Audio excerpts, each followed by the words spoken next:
I think it's fair to say that Israel Adesanya's stock has well and truly gone through the roof since his UFC 253 destruction of Paulo Costa to retain the middleweight crown. Now, when I say that his stock has risen, I don't necessarily mean that in terms of his overall star power. Indeed, he has managed to draw in more eyes, that's for sure, but when I speak about Adesanya's stock, I'm speaking about his place as a legitimate talent within the UFC. Those who watched Israel making his initial climb through the promotion were well aware of his potential to become an excellent addition to the UFC roster. But I think as time has gone on, we've started to see this relatively green talent develop his potential to such an extent that his ceiling has now become quite unclear. There was a swagger, a level of finesse to his performance, the type of output that made it apparent that we were watching a potential great at work. Israel has already reached the pinnacle of his division, and with 2 title defenses now under his belt, everything he does from this point onwards will be judged by a different metric. One of the main narratives that came about as a result of his UFC 253 victory was his place within the listings of the greatest middleweights of all time. For me, his resume, his performances, and the overall MMA skill set he has shown is enough to see him comfortably slot behind Anderson Silva as the second finest example of a middleweight fighter we've ever seen. I realise that there's a certain pointlessness to rating and comparing fighters who have already peaked and plateaued with active competitors, but even still, Adesanya has proven himself to be a fighter with a once-in-a-generation potential. The type of fighter who comes along with a fresh, new approach that forces all others to take note. I say that he has potential because it's not 100% clear to me yet, but trust me, he is getting there. I'm talking about fighters like an Anderson Silva, who upped the standards of MMA striking to such an extent that he made everyone around him seem like an amateur by comparison. I'm talking about Georges St. Pierre, an unrivaled athlete within that welterweight picture at the time, who managed to gain a wrestling pedigree that slowly became superior to even the most seasoned of wrestlers. Even right now, a fighter like Khabib Nurmagomedov is changing the sport with his own unique brand of offense. Fighters like these are what move the sport along. They represent the puzzle that the sport needs to adapt towards in order to present the solution. We all suspected that Adesanya would eventually count himself within that bracket, and if the UFC 253 headlining matchup was anything to go by, he at the very least made us consider the trajectory of his growth in a new light. What's interesting about the various greats that I named is that the most technically advanced fighter, or the greatest puzzle if you will, is one that has yet to be solved. Over a decade has passed, and though he has certainly encountered some adversity, Jon Jones still remains the most prized scalp in mixed martial arts. In my eyes, everything from his resume and longevity to his applications of the skills he possesses through his fight IQ makes him the single greatest fighter I've ever watched in action. He is joined in that conversation, of course, by Georges St. Pierre, Anderson Silva, Demetrius Johnson, and more recently Khabib, but all in all, Jon Jones is just a shade beyond each of those names for various reasons.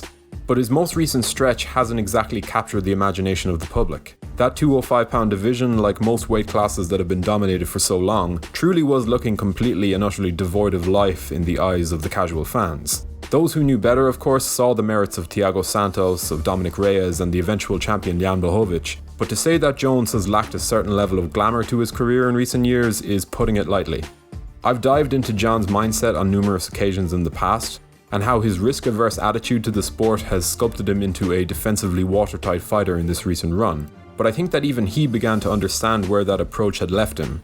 And while he exited the 205-pound division with an eye on moving to heavyweight, knowing Jon and knowing his process as far as fight selection, I believe that there is a good chance that we see him take something of a detour if the opportunity does in fact arise. Do I think that the UFC would make a fight between Jon Jones and Israel Adesanya? Absolutely.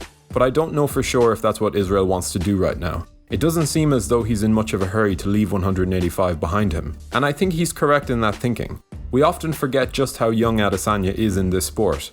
His overall MMA skill set, though already stellar, is still not the finished article.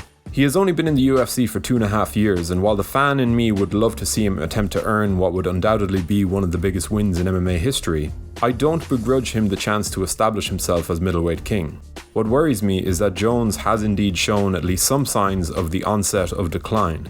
Perhaps nothing too major, given that the natural progression of the sport always allows the game to catch up to you eventually, but he's definitely not the force of nature he once was. At this point, the career of Jon Jones is desperately crying out for a bit of Hollywood glamour. The opportunity for eras to collide in the type of cross-divisional showdown that he has elected to avoid up until this point. Whether that means he will move up to heavyweight or not is anyone's guess, but if we're weighing up the risks involved, as we all know Jon will, there's no greater name at heavyweight right now than the middleweight Israel Adesanya.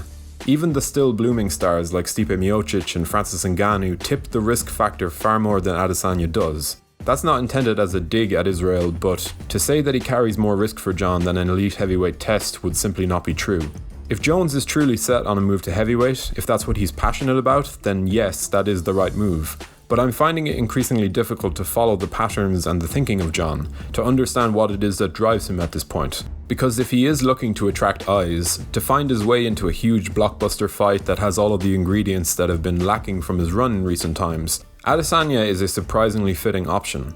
Now I know that Israel doesn't seem to want it yet, so perhaps the timing will get in the way of this ever happening.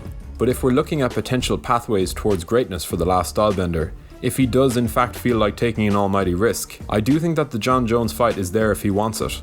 Adesanya's star power is now undoubtedly at a height where he could stand opposite Jones to such a point where the A-side, B-side dynamic would be growing less and less clear. Sure, he's not there yet, but based on the way they've been at each other's throats on social media, you never do know. I wouldn't rule out seeing this one grow some legs in the coming weeks. Maybe this will all fizzle out and both men will resume their trajectories, leaving this in the what-if pile for now. But let's just keep our eyes on this one for now, because it really does make a surprising amount of sense on both sides. If you enjoyed today's video, be sure to leave a like and subscribe to the channel to stay up to date with all of our latest uploads. And as always, thank you for watching.